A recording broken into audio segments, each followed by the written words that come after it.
Sí, señor. ¿Qué andas haciendo vos con mis alumnos? Pues nomás conocer estas patronas.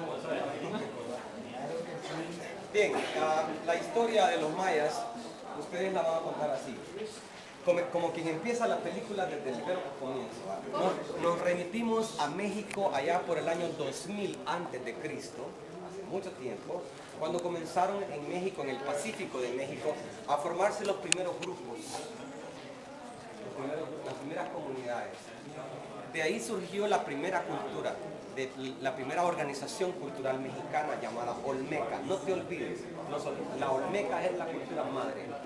Luego va pasando el tiempo, va evolucionando y van apareciendo diferentes tendencias. Hoy cuando lees de México, lees de los popotecas, zapoteca, yucateco, etc. Esa es una larga historia, ¿ya?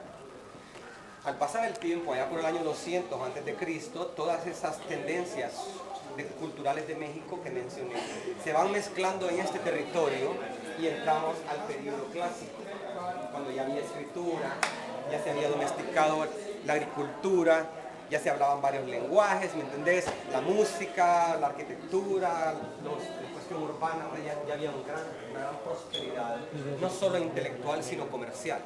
Entonces, mira, los grandes centros urbanos, desde la gran ciudad de Teotihuacán, que era la capital de México en aquel entonces, ¿cómo se llamaba? Teotihuacán. Esa era la capital de México para allá, para el año, ponele 500 a.C. Entonces todas las ciudades mayas de este lado copiaron todo el estilo de vida de la capital, al igual que hoy, Nueva York, Londres, París. Entonces estas ciudades se convirtieron en grandes centros urbanos y se convirtieron en estados independientes, o sea, reinos independientes. Hoy que caminemos por la ruina, yo les voy a contar cómo más o menos fue que se desarrolló todo este periodo clásico de prosperidad y cómo fue que los mayas al final, al haber alcanzado su máximo desarrollo, también entraron en conflictos, en guerras y cómo se desintegran poco a poco. A ese periodo le vamos a llamar el periodo de decadencia de los mayas, donde en muchos aspectos de la vida decayeron, lo intelectual, lo comercial, etc. Y entonces las ciudades antiguas fueron gradualmente abandonadas. Tú sabes, cuando hay guerras civiles, por ejemplo, si puedes escaparte, mejor. Entonces así se explica cómo los intelectuales, los ricos de aquel entonces, emigraron de esta zona hacia la península de Yucatán buscando seguridad y prosperidad allá arriba. Por lo tanto, aquí dijimos que empieza la cultura. Luego aquí se mezcla y se fusiona y se llega al máximo, ¿verdad?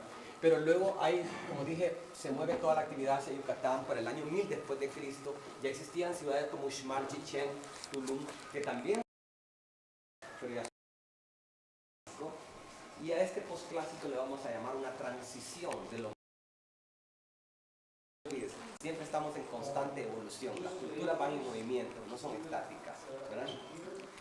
Entonces, azteca se llamaba la cultura cuando llegan los españoles conquistadores y los franceses, y ustedes ya saben la historia, ¿cierto? Honduras. El Instituto Nacional de Antropología en este país ya logró registrar aproximadamente unos 4.000 sitios arqueológicos en Honduras. Yo no sé cuántos ha registrado El Salvador, ahí me lo investigan por favor. Creo que El Salvador ya tiene bastantes sitios ya registrados. En El Salvador puedes excavar en cualquier parte, ya sea en Occidente, en Medio o en Oriente, y encontrar restos de lo que fue la actividad precolombina, al igual que en Honduras. Sin embargo, de todos los sitios que tiene Honduras, solo los que están del centro hacia el occidente, pegado a El Salvador y a Guatemala, son los que se relacionan directamente con la cultura maya. El centro de Honduras y El Salvador sería una frontera imaginaria que marca los límites hasta donde llegó las grandes culturas mexicanas de aquel entonces.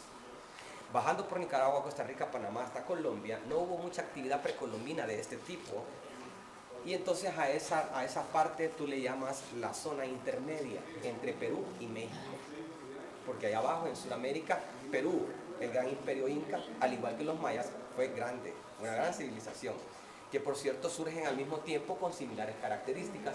Cuando estemos sentaditos en una sombra te voy a explicar este concepto de los antropólogos, cómo creen ellos que surgieron las dos culturas al mismo tiempo. Aquí por favor. Esta es una vista aérea de lo que es la zona arqueológica de Copán actualmente. Si querés le tiramos aquí un poquito para que tengamos más visión. Actualmente el Valle de Copán, que sigue siendo un valle muy fértil para la agricultura, ustedes van a salir de ruta por Guatemala hacia El Salvador, esta es la frontera con Guatemala. Este es el pueblo donde durmieron anoche. Estamos aquí en el centro de visitantes y ahora estamos listos para entrar a la parte en rojo, que era el centro de gobierno de la ciudad antigua. Ver ahí en miniatura. Así lucía el downtown de la antigua ciudad de Copán. ¿Ya? Bien, vamos al mapa. Lo que vemos en amarillo y en café. En amarillo y en café son las zonas residenciales donde vivían los nobles, los aristócratas, los ricos. Y entendido, ¿miras el río aquí?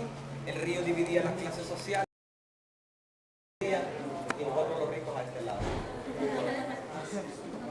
Durante mi presentación conmigo hoy vamos a ver una pequeña porción en amarillo, una pequeña porción residencial que fue excavada hace apenas 20 años y como yo estuve por ahí cerca con los investigadores, les voy a contar unas interesantes, durante el proceso de investigación, las interpretaciones que se hacen. Si la ves desde arriba, pues era una ciudad grande, ¿no? Se cree que tuvo 30 o 40 mil habitantes. Mencioname un pueblo de El Salvador que tenga unos 40 mil. Cojutepeque tal vez. Tiene más. Algo así como Santa Tecla tiene más también. Que El Salvador es grandísimo. En habitantes.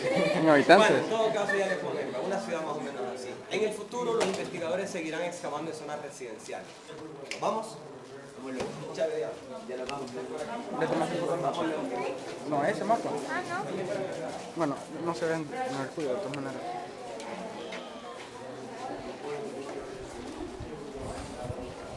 ¿Para cuánto tienes que grabar? Para 2 horas. 2 horas de batería. En video. Para 2 horas exactas. ¿Ah? No, 2 horas exactas. No, o sea, el señor. Ah, sí. ¿Qué se nos hizo el señor?